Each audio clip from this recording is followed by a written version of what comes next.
आजकल दिन की शुरुआत पेट्रोल डीजल के दाम बढ़ने की खबर से होती है।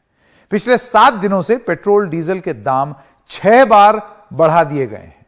दाम थोड़े थोड़े करके बढ़ाए जाते हैं, लेकिन अभी तक करीब 4 रुपए की बढ़ोतरी की जा चुकी है। सरकार कहती है कि यूक्रेन की जंग के कारण कच्चे तेल के दाम आसमान छू रहे हैं। वहीं विपक्ष सरकार पर जनता को लूटने का आरोप लगा रहा है।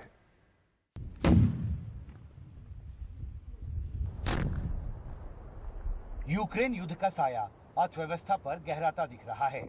सोमवार को तेल कंपनियों ने पेट्रोल और डीजल की कीमतें पिछले 7 दिनों में छठी बार बढ़ा दी।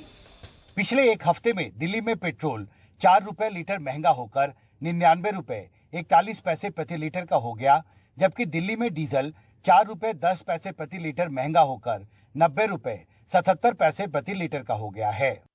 मेट्रो शहरों में मुंबई में पेट्रोल सबसे महंगा है, 114 रुपए 19 पैसे प्रति लीटर, और डीजल भी 98 रुपए 50 पैसे प्रति लीटर का हो गया है।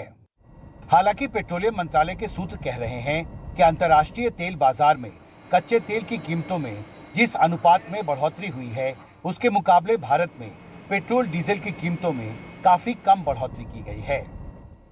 The military action which has taken place is taking place in one part. युद्ध की वजह से दाम बढ़े हैं। दुनिया के एक हिस्से में युद्ध चल रहा है, वैश्विक कीमतें चरमरा रही हैं, व्यापार में उतार चढ़ाव है, इसलिए थोक दाम पर दबाव है। Supplies to wholesalers somehow became more expensive.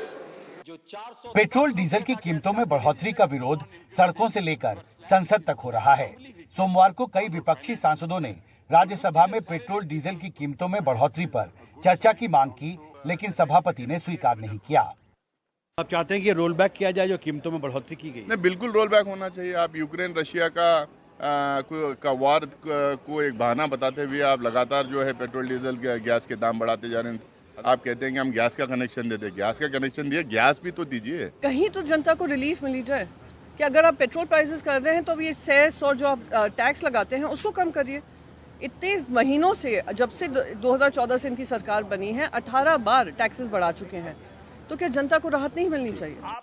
Petrol diesel की कीमतों के खिलाफ विरोध लोकसभा में भी हुआ। Sir, commonly it is said that the oil companies take the decision of their own. Government has nothing to interfere. This is the आम तौर पर यह कहा जाता है कि तेल कंपनियां अपने फैसले खुद लेती है, सरकार उसमें दखल नहीं देती। 5 राज्यों के चुनावों के दौरान, जिसमें उत्तर प्रदेश भी आता है, कीमतों में उछाल रुकी हुई थी, लेकिन आम लोगों को अंदाजा था कि चुनावों के बाद कीमतों में बढ़ोतरी होगी, और लोगों का यह अंदाजा सच हो गया। Election results will come out, price will go at a skyrocketed height, and their apprehension became true. विपक्ष के दबाव का असर अंततः दिख ही गया और आखिरकार सरकार महंगाई पर चर्चा कराने को तैयार हो गई।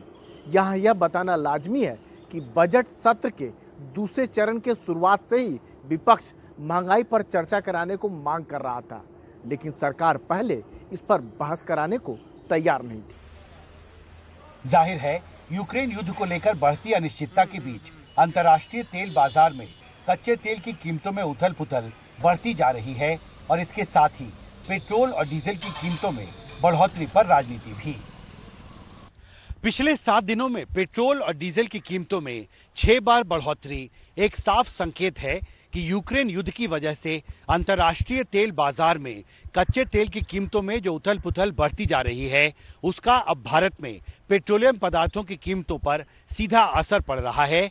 और आने वाले दिनों में यूक्रेन युद्ध को लेकर अगर अनिश्चितता और बढ़ती है, अंतर्राष्ट्रीय कच्चे तेल के बाजार में अगर तेल और महंगा होता है, तो भारत में भी पेट्रोल और डीजल और महंगे हो सकते हैं। संसद भवन से राजीव रंजन और राकेश सिंह के साथ हिमांशु शेखर, एनडीटीवी इंडिया।